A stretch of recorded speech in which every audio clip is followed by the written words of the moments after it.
MH370. Do you read? An airplane that disappeared while flying through the sky as if it had been swallowed by the heavens. Just imagine it for a moment. A massive aircraft weighing around 230,000 kilograms, carrying 239 people, vanished in a thin air and was never seen again. Sounds unbelievable, doesn't it? MH370. This story begins on March 8, 2014. Malaysia Airlines flight MH370 had taken off from Kuala Lumpur late at night, and everything was completely normal. The aircraft was heading to Beijing, China. At around 1 a.m., the plane was leaving Malaysian airspace and moving toward Vietnamese territory.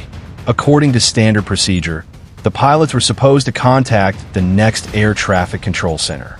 Then a message came from ATC. MH370, contact Ho Chi Minh, good night.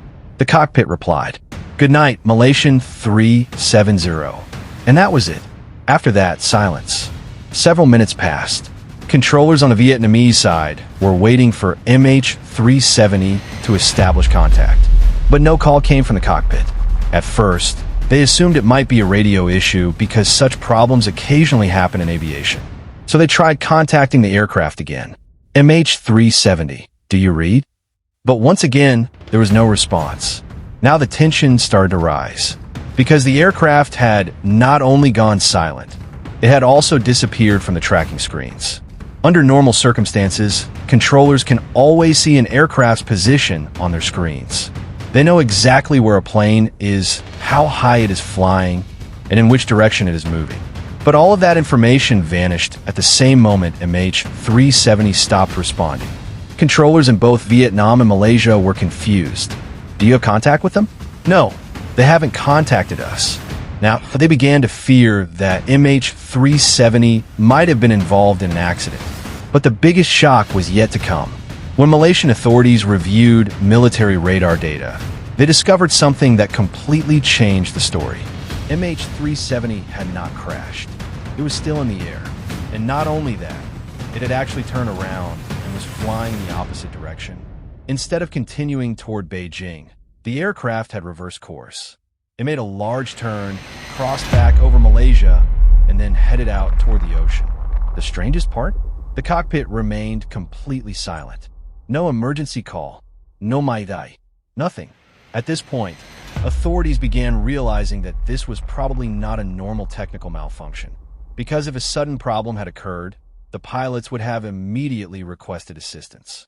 But MH370's movements suggested that someone was deliberately flying the aircraft. The turn was smooth and controlled, not random. Whoever was in the cockpit seemed to know exactly how to operate the airplane. It's important to note that MH370 was a Boeing. In the aviation world, the Boeing 777 had a strong reputation and was considered one of the safest long-haul aircraft ever built. On top of that, the weather that night was perfectly clear. There was nothing that should have caused the aircraft to suddenly crash. This only deepened the mystery. The biggest question now was, if the aircraft was flying normally, why wasn't anyone speaking from the cockpit? Confusion continued to grow among aviation authorities in Malaysia, Vietnam, and other countries.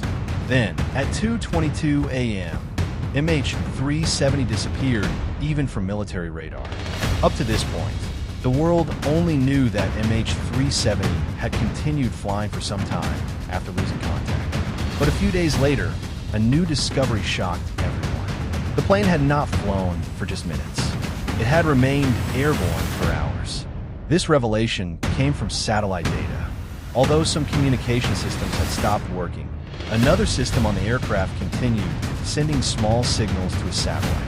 These are not messages or phone calls. They were simple electronic handshakes that confirmed the aircraft was still active. By analyzing these signals, experts estimated that MH370 continued flying for nearly 7 hours after disappearing from radar. Investigators began estimating the aircraft's route. Gradually, evidence suggested that MH370 had traveled toward the Indian Ocean. If true, the situation was extremely serious, because that region of the Indian Ocean is one of the most remote and dangerous areas on Earth. No nearby airports, no islands. very little radar coverage. Just endless darkness over open ocean. And somewhere in that darkness, a Boeing 777 had flown for hours. By 5:30 a.m., Kuala Lumpur's Aeronautical Rescue Coordination Center launched a search operation. But this search would prove far more difficult than anyone imagined. The problem wasn't simply that a plane had disappeared. The problem was that nobody knew where to look. Initially, search efforts focused in the wrong direction because authorities believed MH370 had crashed near Vietnam. Ships and aircraft were sent to search the South China Sea. Later, when military radar and satellite data were analyzed, investigators realized the aircraft had actually gone in the opposite direction. The search was shifted to the Indian Ocean, and so began the largest aviation search operation in history. Countries including Malaysia, China, Australia, the United States, and many others joined the effort.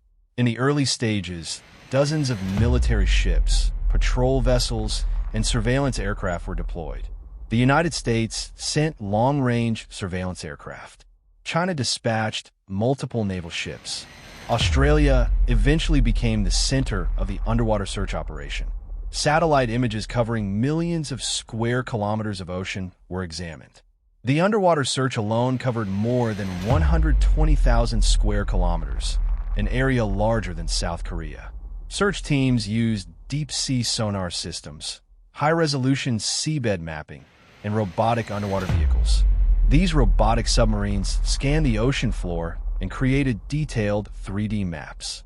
The goal was to detect even something as large as a Boeing 777 engine.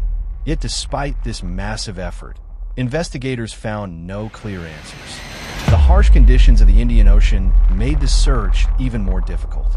Strong winds and enormous waves constantly slowed operations. For months, nothing significant was found. Then, some vessels detected underwater sounds that resembled pings. For a moment, investigators believed they had finally located the crash site. Media headlines announced, MH370 found. But later, those signals proved unreliable. Again and again, potential leads emerged. Again and again, they turned out to be false. Days became weeks. Weeks became months. Months became years. Yet no trace of the aircraft was found. Slowly, the world began accepting a painful possibility. MH370 might never be found. The families of the passengers suffered the most, because nobody knew what had happened. Nobody knew if anyone had survived. Nobody had any answers. As time passed, investigators increasingly focused on the cockpit. One individual received the most attention. Captain Zahari Ahmad Shah. He was no inexperienced pilot. He had more than 18,000 flight hours and was widely respected within aviation circles. He had been flying Boeing 777 aircraft for years. Initially, few people suspected him. However, investigators discovered a home flight simulator in his house. Owning a simulator wasn't unusual. Many professional pilots use them for practice. The controversy began when investigators recovered deleted files from the device. Some of the recovered flight paths appeared similar to routes leading toward the Indian Ocean. This sparked a theory that quickly spread online, that Captain Zahari Ahmad Shah had intentionally flown MH370 to its doom. Many people found this theory convincing because MH370's movements appeared deliberate and controlled. However, there was one major problem. No solid evidence ever proved that Captain Zahari intentionally crashed the aircraft. The remained just that, a theory. About a year and a half after the search began, something unexpected happened. For the first time, investigators found a major clue. In July 2015, a strange piece of aircraft debris washed ashore on Réunion Island in the Indian Ocean. Experts examined it and identified it as a flaperon, a crucial component of an aircraft wing. Soon afterward, officials confirmed it belonged to MH370.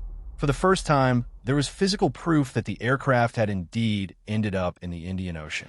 More debris was later discovered in locations such as Mozambique, Tanzania, and Madagascar. Experts studied ocean currents, wind patterns, and water flow to understand how the wreckage had traveled. They even analyzed tiny marine organisms attached to the debris. Despite all of this research, the most important pieces were never found. The black boxes. Neither the cockpit voice recorder nor the flight data recorder was ever recovered. Without them, investigators could not determine exactly where the aircraft crashed or what happened in its final moments. So despite all the debris and years of investigation, the mystery remained almost exactly where it had started. As fragments of the aircraft were discovered, countless theories emerged online. Some believed the plane had been hijacked. But if that were true, why was no demand ever made? Others suggested an electrical fire forced the crew to change course. But again, the question remained. Why was there no emergency call? No maidai. Some theories involved secret military operations. Others blamed aliens. Fake satellite images spread across the internet. Random objects floating in the ocean were falsely identified as MH370 wreckage. Then came one of the most famous explanations, the ghost flight theory. According to this theory, the aircraft may have suffered a cabin pressurization problem. In such situations, passengers and crew can gradually lose consciousness due to lack of oxygen. If that happened while the aircraft remained on autopilot, it could continue flying until fuel exhaustion. The final satellite signal was detected around 8 a.m. Many experts believe the aircraft ran out of fuel shortly afterward. This theory gained support because similar incidents have occurred in aviation history. However, it also has a major weakness.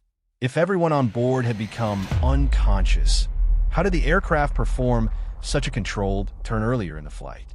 No one has a definitive answer. Many theories exist, but the truth remains unknown. To this day, the mystery of MH370 continues to fascinate investigators, aviation experts, and ordinary people around the world. What really happened to the 239 people on board? Who changed the aircraft's course? Why did it disappear without a single distress call? More than a decade later, the world is still searching for answers, and MH370 remains one of the greatest aviation mysteries in human history.